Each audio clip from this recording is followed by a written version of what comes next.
Muy buenas tardes, muy buenos días, muy buenas noches, mis queridos cibernautas, dependiendo del momento y del lugar donde usted me hace favor de escucharme.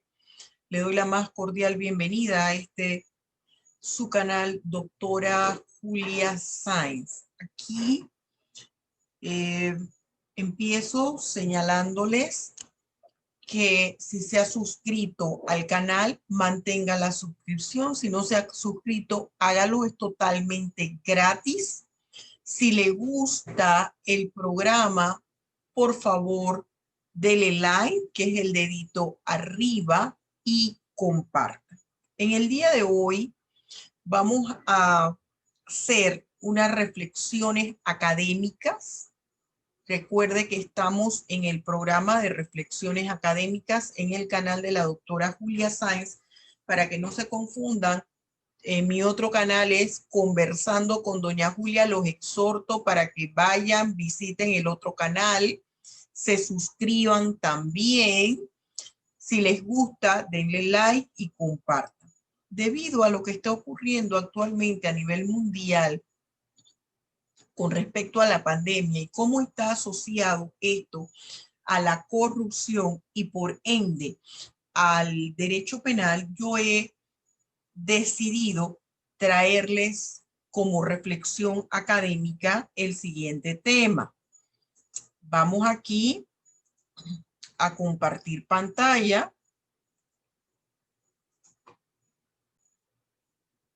Un momento. Vamos a compartir pantalla. Perfecto. Bien. Vamos a hacer una breve reflexión sobre pandemia, corrupción y derecho penal. Recuerde que yo no quiero poner una opinión personal en cada uno de ustedes. Esa no es la finalidad. La finalidad es brindarles herramientas que les sirvan a ustedes para forjarse su propia opinión. La mayoría de los cibernautas, discúlpeme, la mayoría de los cibernautas que hacen el favor de ver este programa son jóvenes estudiantes. Y tengo otro porcentaje de cibernautas que son personas que no estudian derecho, que se dedican a otras cosas y tienen interés por el área penal. Entonces, esa es la principal finalidad: proporcionarles a ustedes herramientas para que sean ustedes mismos quienes se forjen de una opinión sobre un tema determinado, pero con bases, con una fundamentación. Usted no esté repitiendo como el lorito cancán todo lo que usted escucha. Bien, para nosotros poder hablar aquí de pandemia, corrupción y derecho penal, porque están relacionados, la pandemia ha traído o ha florecido o ha sido la causa que ha permitido que aflore en demasía el fenómeno de la corrupción, y el fenómeno de la corrupción es una conducta ilícita tipificada en el Código Penal de todos nuestros países a nivel mundial. Para nosotros poder hablar de este tema, nosotros tenemos que tener claro 4 palabras claves, 4 precisiones terminológicas. ¿Qué es pandemia? ¿Qué es trazabilidad? ¿Qué es corrupción? ¿Y qué es transparencia? Muchas veces nosotros nos empiezan a hablar a través de los medios de comunicación, las autoridades, la trazabilidad, la pandemia.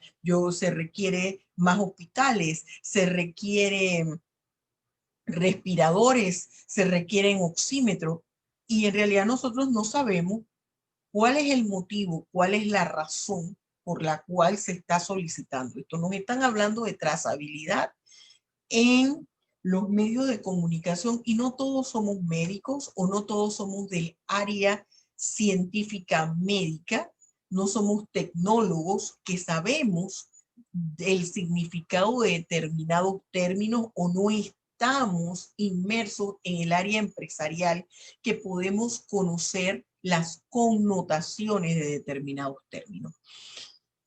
Y por eso siempre les digo que cuando uno habla ante otras personas, no debemos partir de la premisa que esa persona conoce el concepto de las palabras. Al contrario, debemos explicarlos, explicar los términos que vamos a utilizar y hablar lo más sencillo posible para que todas las personas nos puedan entender. Y esto no tiene nada que ver con la capacidad intelectual o académica.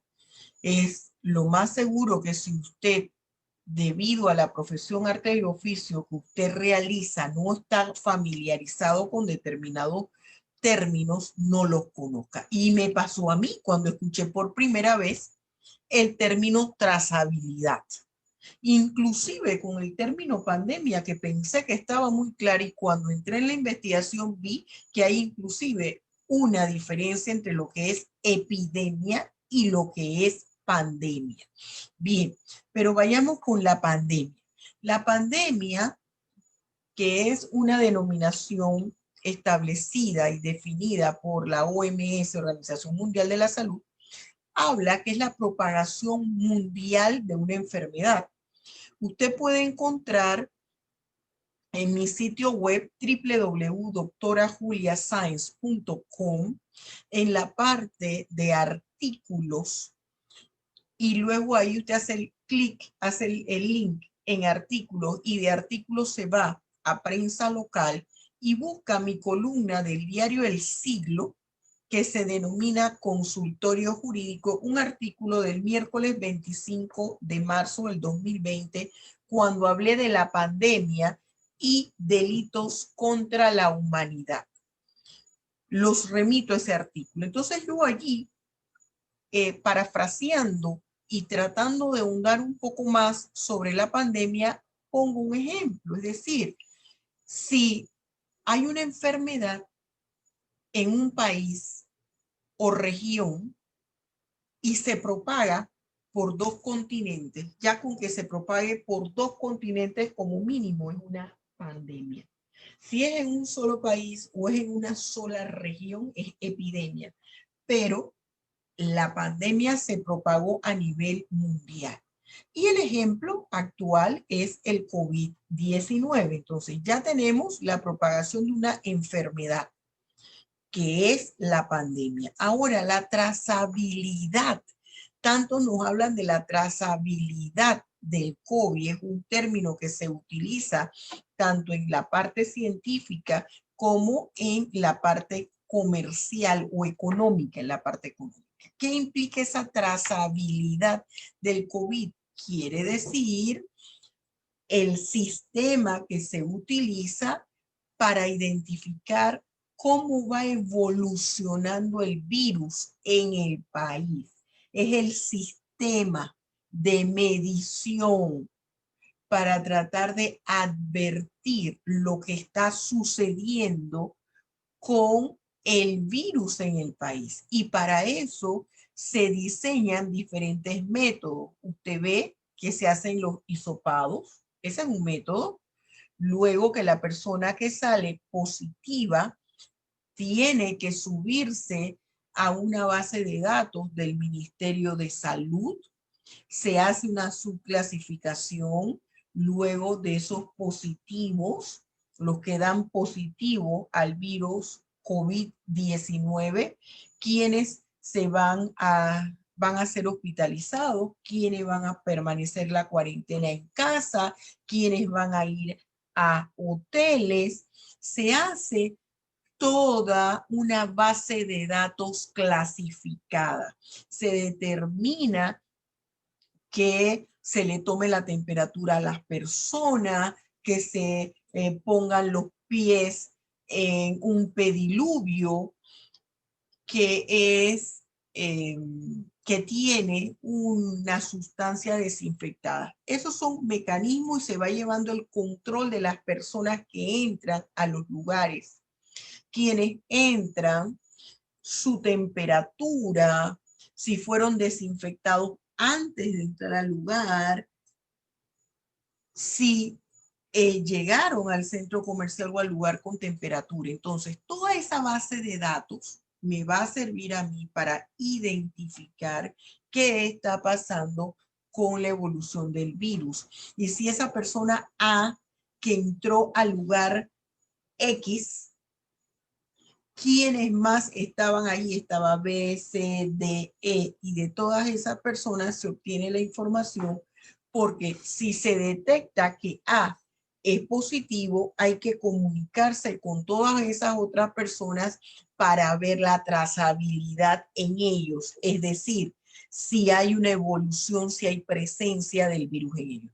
Yo no quiero entrar en un tema que no es mi especialidad, pero que es importante que nosotros manejemos el concepto básico para cuando estamos escuchando esas noticias y cuando estamos escuchando que nuestras autoridades requieren solicitar préstamos internacionales para comprar insumos para esa famosa, debido a esa trazabilidad.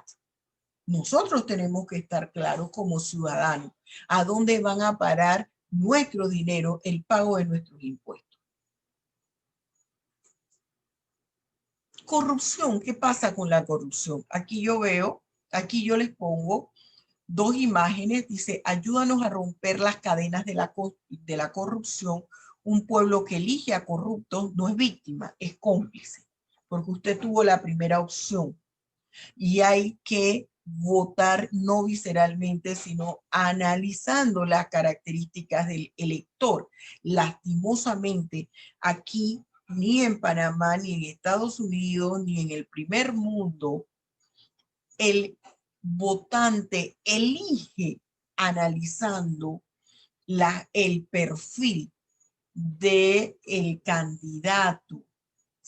Votamos por la simpatía, porque me parece, tengo un feeling y creo que la persona puede hacer una buena labor y, oh, sorpresa que nos llevamos después. ¿Qué quiere decir esto? Que la corrupción, en términos generales, es un fenómeno que implica una conducta antisocial, una conducta fuera de la norma, fuera de los preceptos morales, sociales, espirituales y obviamente legales. En términos generales, la corrupción es actuar contrario a los principios que rigen la conducta normal de la sociedad, el no tomar lo que no me pertenece, el hacer una fila cuando yo voy a solicitar algo, respetar la fila, cumplir con mis deberes y no tratar que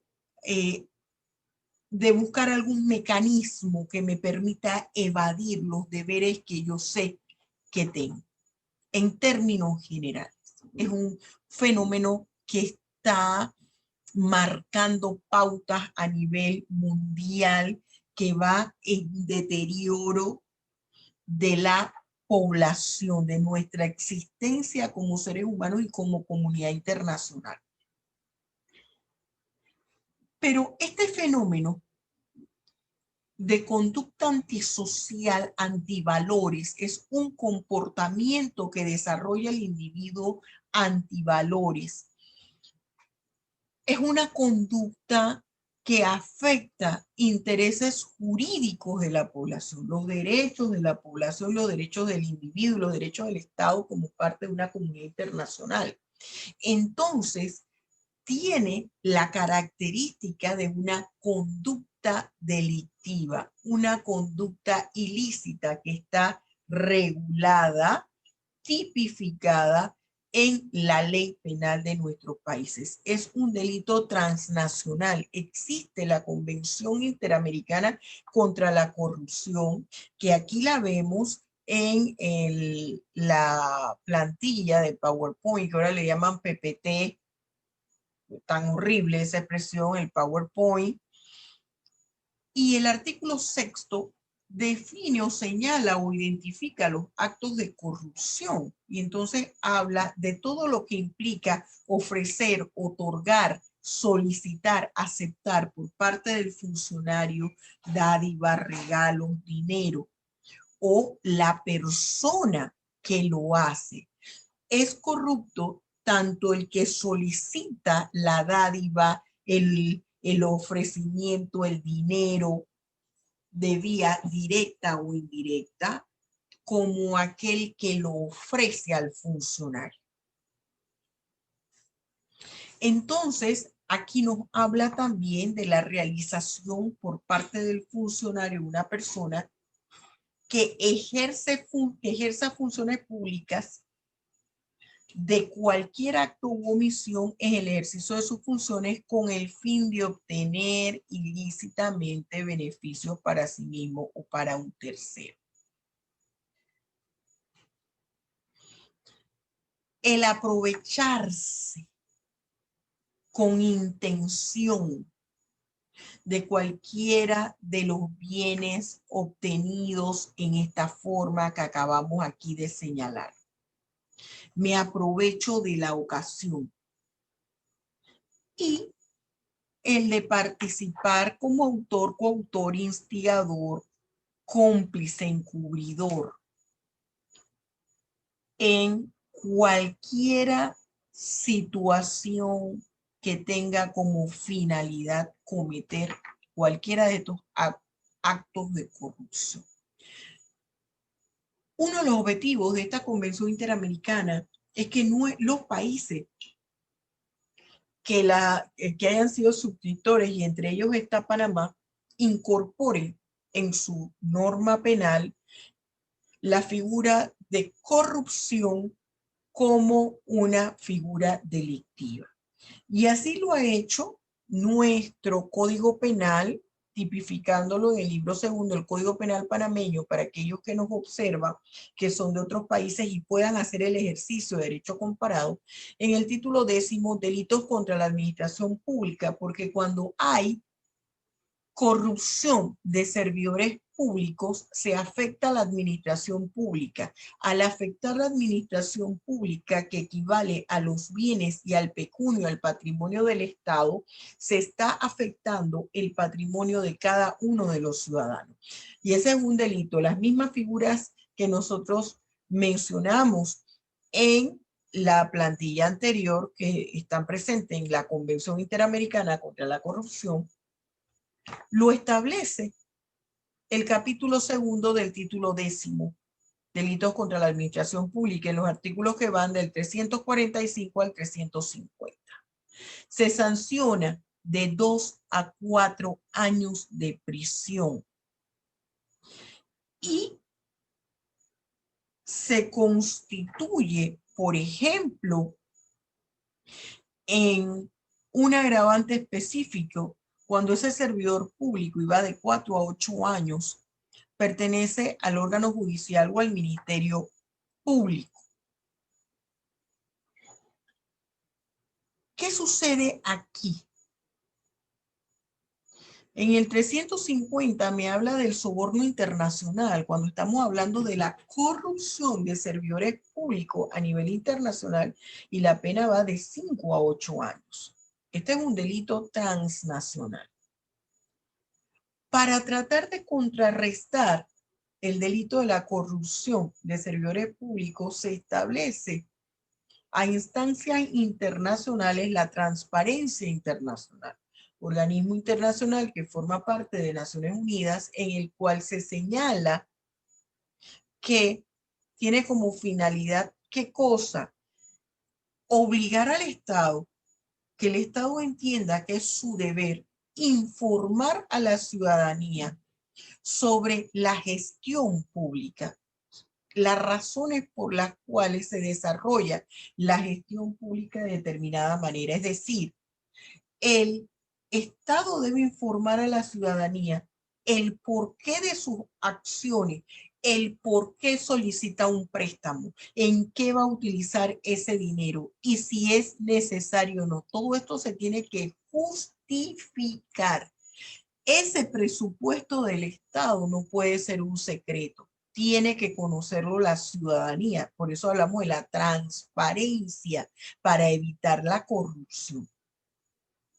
La corrupción en este momento ha sido un factor determinante en la pandemia, porque el funcionario público corrupto ha encontrado en la pandemia el medio para poder aumentar sus arcas, que en un futuro, además de corrupción de servidores públicos, puede llegar a constituirse en un enriquecimiento injustificado. Debido a todo lo que ha pasado en Panamá y que nosotros estamos en una permanente cuarentena, endeudados al máximo, comprometiéndose los fondos de ahorros del Estado, de cada uno de los panameños, hablándose de una disminución de salario al servidor público, cuando es un derecho laboral el salario y es un derecho laboral que no se demerite el salario que la persona tiene. Estamos hablando que se está pensando en emitir leyes que afectan derechos fundamentales de los trabajadores en términos generales, porque un servidor público, un funcionario público también es un trabajador. Se están afectando derechos que son inalienables, derechos que no pueden ser negociados. El órgano legislativo, en base al numeral 9 del artículo 161 de la Constitución Política de la República de Panamá y el artículo 215 del reglamento orgánico del régimen interno de la Asamblea Nacional, que usted puede buscar a través de mi sitio web www.doctorajuliasainz.com. Se va al final del inicio, hace clic en Legispan. Usted va a poder ver el contenido, lo que habilita al órgano legislativo para que asiste a las autoridades y rinda cuenta al país. Y aquí yo les pongo el cuestionario porque se citó al Ministerio de Salud, a la Ministra de Relaciones Exteriores y al Ministro de Economía y Finanzas. Esto es público, por eso lo presento aquí. Y se le envió un cuestionario, se le da un tiempo. Ese es el procedimiento en Panamá, el órgano legislativo, cuando quiere saber qué es lo que está pasando con el funcionamiento, con la función pública que está ejerciendo algún funcionario del servicio público, le envía un cuestionario, lo cita, le da tiempo para que lo responda. Vamos a ver aquí las preguntas. 1. ¿Por qué se implementaron las nuevas medidas de cuarentena?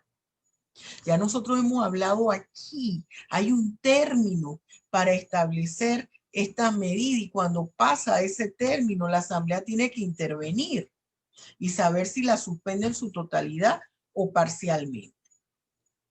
¿Cómo funciona el sistema de trazabilidad que se está utilizando? ¿Quién realiza el proceso? ¿Cuáles han sido los resultados? ¿Y cómo se puede hacer una trazabilidad más eficiente? Tenemos que saber resultados veraces, pero nos deben explicar el método, cuál fue el método utilizado, en qué se basaron, en qué consistió, cuáles son los resultados, las estadísticas, esas estadísticas, cuál es la fuente de esa estadística. 3. ¿Cuánto hemos adquirido en préstamo para enfrentar la pandemia? Por favor, detallar el desglose del uso de estos dineros a la fecha. ¿Están negociando o tienen previsto préstamos adicionales? Se están hablando de carpas, de hospitales que se han estado armando rápidamente. Tenemos una ciudad hospitalaria que no sabemos qué está pasando, porque tenemos que hacer otro préstamo. Si hay una ciudad hospitalaria, ¿por qué no se termina? ¿Cuántas vacunas ha comprado el Estado panameño? ¿A qué precio y a qué empresa? En todas partes están vacunando. Aquí no empezamos aún. Independientemente que esto es el derecho de cada persona de optar si se vacuna o no. Ese es otro tema. Pero, ¿qué pasa con las vacunas? ¿Qué infraestructura se requiere para distribuir y aplicar los distintos tipos de vacunas a nivel nacional y quiénes estarán a cargo de esta? ¿Qué empresas panameñas están involucradas en la compra, distribución, almacenamiento, aplicación y demás de las vacunas, cuando en los demás países es una compra directa que hace el Estado, es decir, una compra sin intermediario? No es ninguna empresa que va y negocia por el Estado, es el propio Estado el que va y negocia. ¿Qué está pasando aquí? ¿La aplicación de la vacuna tendrá costo alguno para los panameños? Yo hablaba en otros programas de reflexiones académicas si yo soy la víctima. ¿Cómo es posible que si soy la víctima para reparar el daño también yo tengo que pagar? Por favor, detallar el cronograma de llegada y aplicación de las vacunas en Panamá. ¿Cuántos doctores y personal médico se están preparando y capacitando para el manejo y aplicación de la vacuna? ¿Cuántas vacunas esperan aplicar por semana luego de recibir las primeras vacunas? ¿Quiénes tendrán prioridad para las vacunas y cuántas personas son? ¿Las vacunas requieren una segunda dosis? ¿Cómo aseguran la aplicación de la segunda dosis de la vacuna? ¿Consideran posible una prórroga de la cuarentena total después del 14 de enero del 2021? ¿Qué plan de apoyo económico tienen para los pequeños comerciantes y el sector de restaurantes? ¿Tienen previsto aumentar el bono solidario? Fíjense, y aquí yo considero que todas las personas vamos a requerir de apoyo y sobre todo si van a disminuir los salarios y que ese apoyo vaya en proporción al salario, porque es que el Estado no sabe el presupuesto que cada familia tiene en base a sus ingresos. En adición de la cuarentena, ¿qué otro plan de contención del virus realiza el gobierno nacional para controlar los contagios del COVID-19? ¿Dónde se están produciendo la mayoría de los contagios? Hemos visto que en países con medidas mucho menos restrictivas de movilidad, el porcentaje de contagio es mucho menor. ¿A qué se debe entonces las medidas tan severas que tenemos? Indíquenos qué planes y previsiones tienen para tratamientos preventivos. ¿Qué planes tienen para aislar con todos sus controles médicos de alimentación y logísticas a las áreas de mayor incidencia del virus? ¿Cuál es la cifra detallada de defunciones por grupo de edad, enfermedades crónicas y precondiciones médicas? No puede ser que aquí todo el mundo fallezca a causa del COVID. La organización Human Rights Watch pidió a Panamá en diciembre del año pasado no violar los derechos humanos de los médicos cubanos contratados para fortalecer la lucha contra el COVID-19.